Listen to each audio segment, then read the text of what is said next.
We are making meatballs. Here's buttermilk. This is some panko breadcrumbs. You can use regular bread. I'm gonna make a panade here. Soaked breadcrumbs, usually in something like a buttermilk. You could do milk cream, just to make a paste. We don't want it like soaking wet. A little bit more. This is going to add moisture to your meatballs. Oh yeah, there we go. This is going to sort of soak up some of that moisture in the bread. It's going to add a nice zip to it because of the buttermilk. This is essential to meatballs that fucking bang.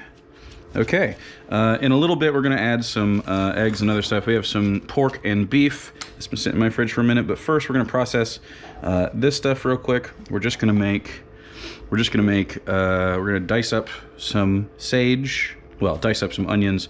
We're going to slightly cut up some sage, some parsley. This is some Romano. You could use Parmesan cheese. And then we're going to get it all going. So when all this is broken down, I'll continue to record, and then we'll put these together. We're going to sear them.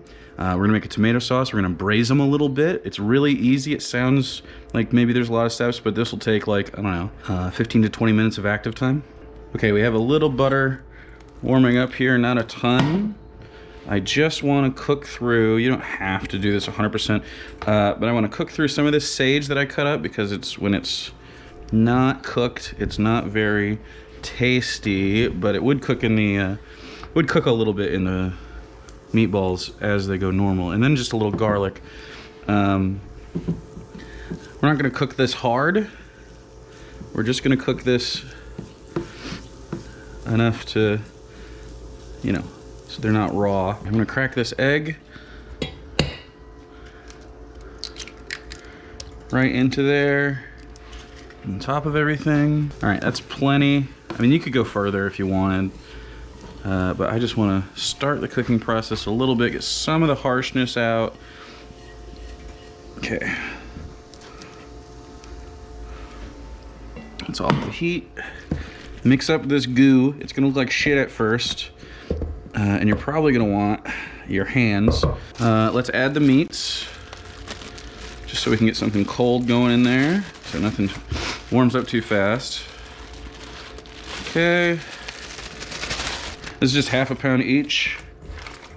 Okay, start going at it. We want the panade and the egg to get in there. We're gonna mix this. We're gonna keep mixing this. All right, this goes in. All right, that's mixed in. We're gonna mix in the onion. Not this big white onion. This is for tomato sauce in a second. Mix in the parsley. You can see how homogeneous it is. And when you use your hands, you can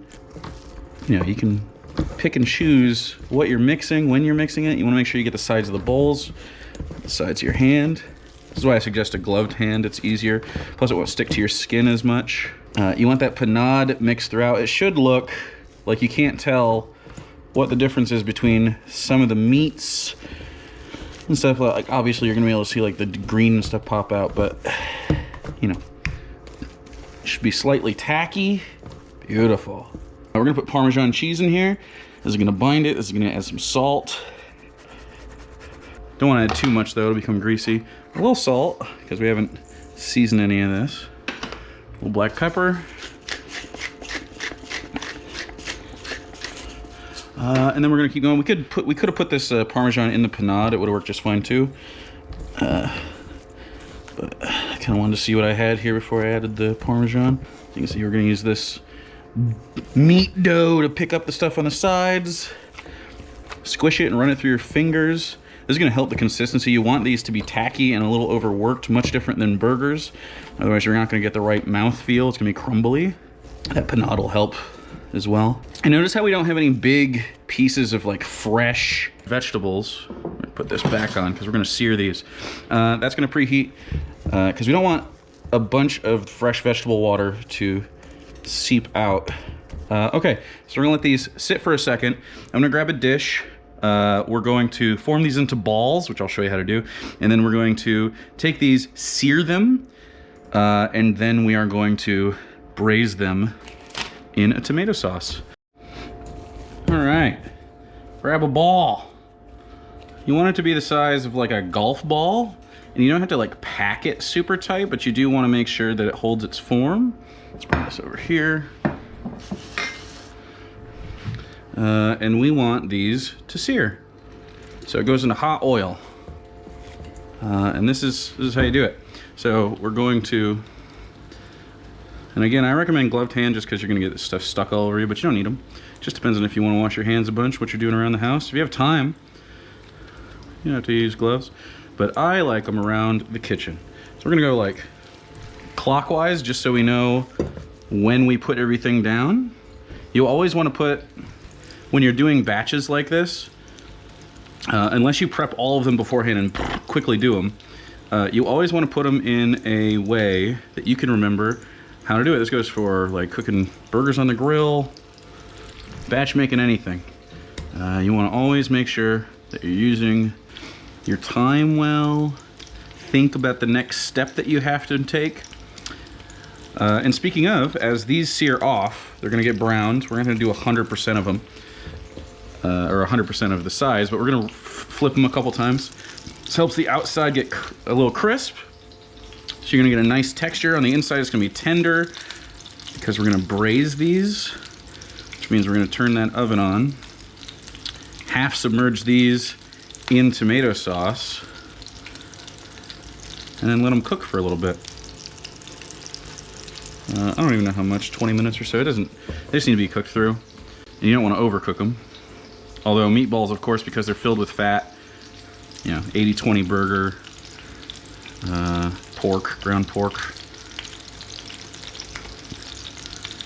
Yeah, so you're gonna have enough fat in there. And then of course this is olive oil, so you're gonna have some fat. And by the time I have this last one ready to go, I'll be able to flip that first one and we'll be on our way. Yeah. You don't have to weigh them, but you can. A restaurant would probably weigh them, or, you know, they'd start weighing them and then you'd have the muscle memory to accomplish it. So I'm just gonna use this flat spoon, I guess, just to check it. Yeah, see? You just kind of want to get both sides. You can do 3 sides, 4 sides, just however it lays.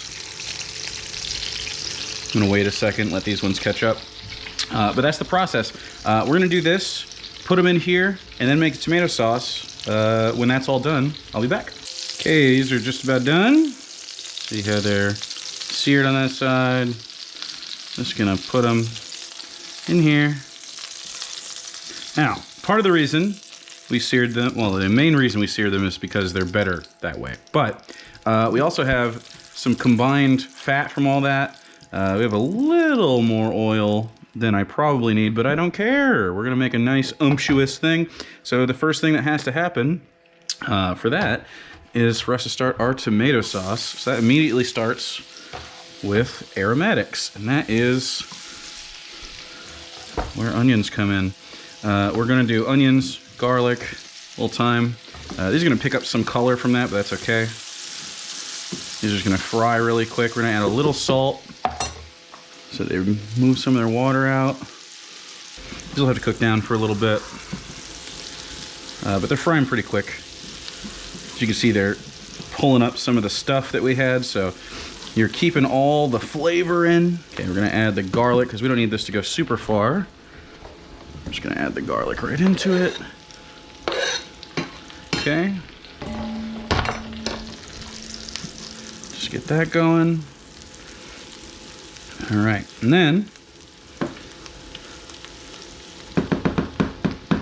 put the tomato sauce in. Now these are whole tomatoes, so when we do this, I'm gonna squish them up.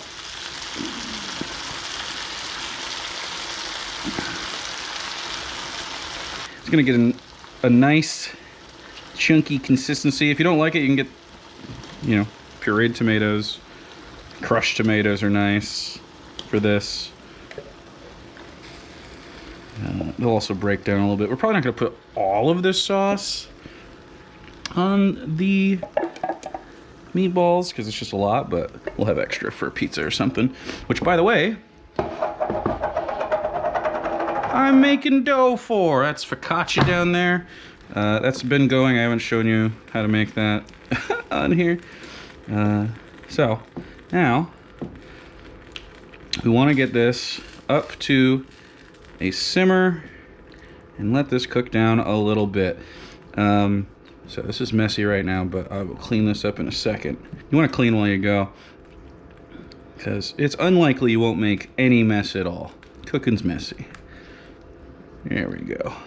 That's going. We're going to take this thyme. If you have fresh basil or something, you can do that. And then we just have this leftover. It's going to go right on time. We have some Romano and stuff. I'm just going to put that in there just because it was on the board. All this will be good in there. That Romano will melt down a little bit. I almost stuck my hand in there because I'm wearing these gloves and I feel real safe. Yeah, I mean, I can still touch it. If you don't have nuclear hands like myself, or confidence like this, you don't have to do it this way. You can also get a food mill, which is like a hand crank thing. You could puree this if you want, whatever you like in your sauce. But I like a little rustic situation for this because that meatiness plus a little chunk. So let's let this simmer for a while. I'm going to clean up a little bit. Super strong recommend getting some kitchen towels like this. Look how easy, just to have them around. It's preheated. Let's put these in. You can see I nestled them gently down in here. It's uncovered. We're gonna caramelize a little bit of the top of this, cook these all the way through. They're already cooking now because this is hot, because the sauce just came out. You can see it's still steaming. I reserved some of it in my deli container here. I left the sprig of thyme in there so it steeps while it's cooling. And you can see like the chunks of garlic and onion in there. This is how you make meaty balls. So take them, put them in there, and we're just gonna walk away from this for like, I don't know, let's call it 20 minutes. That's meatballs pretty much. We'll pull them out and show them to you, but that's how you make meatballs. You're done. You've completed it. The last step is to pull it out of the oven and eat it with your face on whatever you like. Right at the end, I raised the heat, set for 20 minutes at 350, and then at the end, oh yeah, you can see the fat separating a little bit. About 420, 420 bake just at the end, just to get this bubbling and going. These are going to be delicious. Let me grab a plate and we'll eat one up. Okay, it's time to eat a meatball. You can see that they have a nice sort of crust on top. The fat and oil has infused inside the sauce. Put a little parsley, a little cheese. Let's just spoon in the middle. You see that it's nice and moist, cooked all the way through. A little sauce.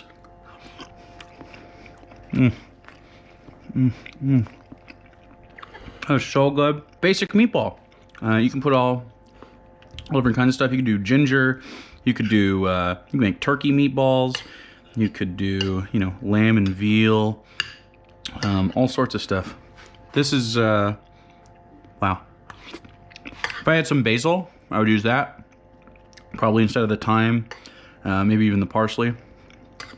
But the parsley's really good. Delicious. Okay, so that's meatballs. Done.